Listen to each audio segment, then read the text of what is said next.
नमस्ते छात्रों, मैं डॉक्टर प्रकाश कुलकर्णी, वैद्यनाथ कॉलेज परली वैद्यनाथ। आज हम छायावादी काव्य की प्रवृत्तियों पर चर्चा करने वाले हैं।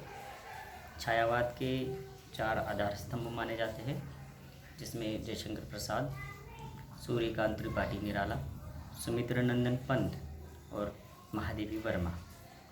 इन चारों ने हिंदी में छायावादी कविता को स्थापित किया और ये 4 आधार स्तंभ माने जाते हैं। इनकी कविता ने हिंदी कविता को जो योगदान दिया है वह अवर्णनीय है एवं हिंदी साहित्य के लिए एक ऊर्जा का स्रोत है। चलिए छायावादी कविता की प्रवृत्तियाँ या विशेषताओं पर हम चर्चा करते हैं। छायावादी कविता की पहली विशेषता है वैयक्तिकता। वैयक्तिकता छायावादी कविता की विशेषता इस कारण बनी क्योंकि द्विवेदी युगीन हिंदी कविता में राष्ट्रीय चेतना, सामाजिकता या समाज राष्ट्र केंद्र में था और व्यक्ति को उसकी अपनी जगह या उसका अपना स्थान प्राप्त नहीं हो रहा था। इसीलिए इस समय की कविता ने उस स्थान को निर्माण किया और ये हमें दिखाई देता है। लेकिन शिवदान सिंह चौहान कहते हैं कि ये वैयक्तिकता कोरी वैयक्तिकता नहीं है, बल्कि इसमें प्रत्येक प्रबुद्ध भारतवासी का अपना महत्व स्थापित होता है। निराला की एक कविता है, मैं शैली अपनाई, देखा एक दुखी निज भाई, दुख की छाया पड़ी हृदय में, झट उमड़ वेदना आई।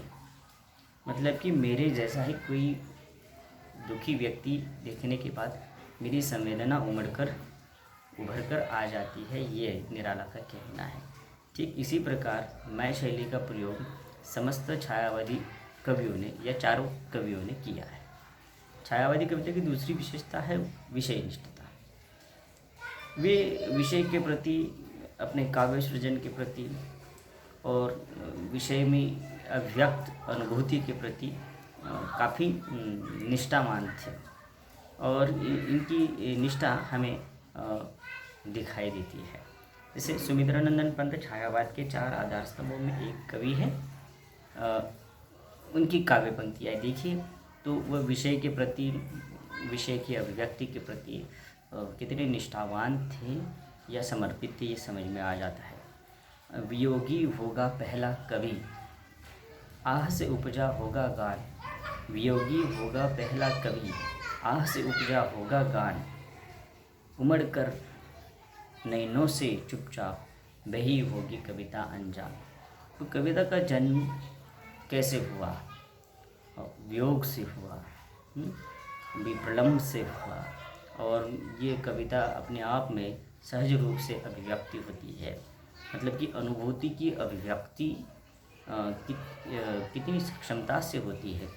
केवल कोरा कल्पना विलास या मनोविलास कविता का विषय कभी भी नहीं हो सकता। इस प्रकार की धारणा छायावादी कवियों ने अपनी कविताओं के माध्यम से हिंदी साहित्य में स्थापित की। तीसरी विशेषता है कल्पनाशीलता।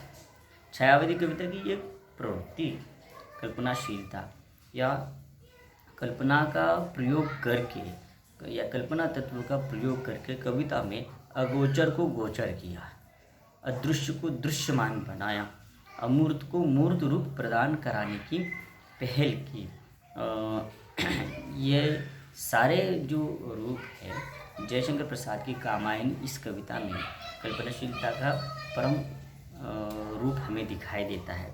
वैसे ही सुमित्रानंदन पंत की कविताओं में जो प्रकृति का चित्रण आया है उसमें कल्पनाशीलता के प्रस्फुटित हुए आयाम रेखांकित करने योग्य है। राम की शक्ति पूजा निराला की ऐसी कविता है जिसमें कल्पना का इतना सुंदर विस्तार हुआ है कि वह देखते ही बन जाता है। प्रेयसी के एक अमूर्त रूप को मूर्त बनाने की कोशिश को हम यहाँ देख सकते हैं कि किस प्रकार की कल्पनाशीलता छायावादी कविता में हमें दृष्टिगत होती है। मादकता से आए तुम, संज्ञा से चले गए थे, हम व्याकुल पड़े बिलखते थे उतरे हुए नशे से।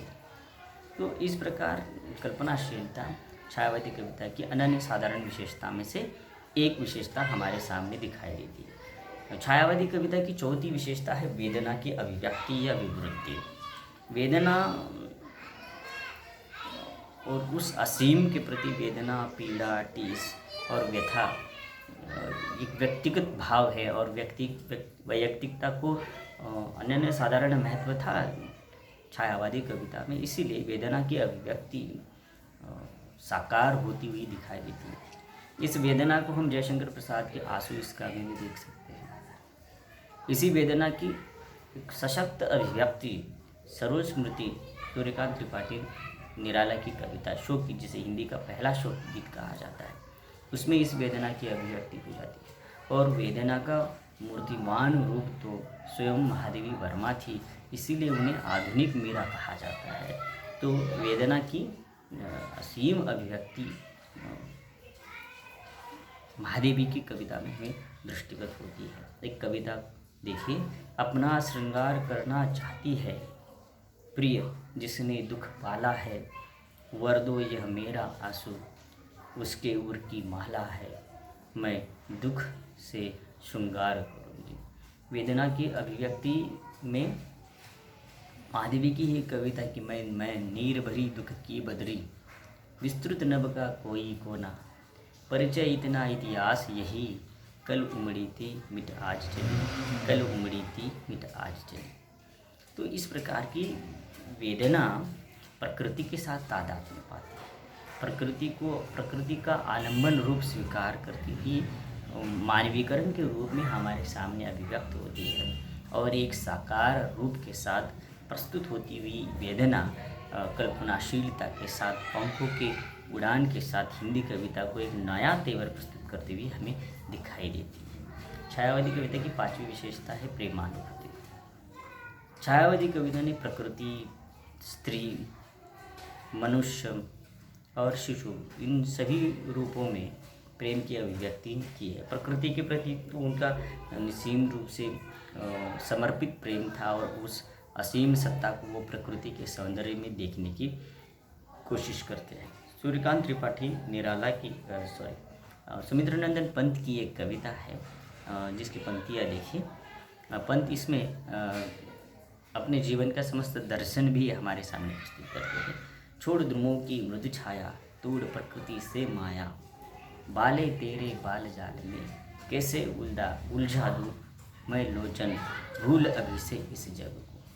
तो ध्रुवों की छाया और प्रकृति की माया को छोड़कर मैं उस दैहिक सौंदर्य की अभिव्यक्ति या दैहिक सौंदर्य के प्रति मैं समर्पित नहीं होना चाहता, ये अभिव्यक्ति है।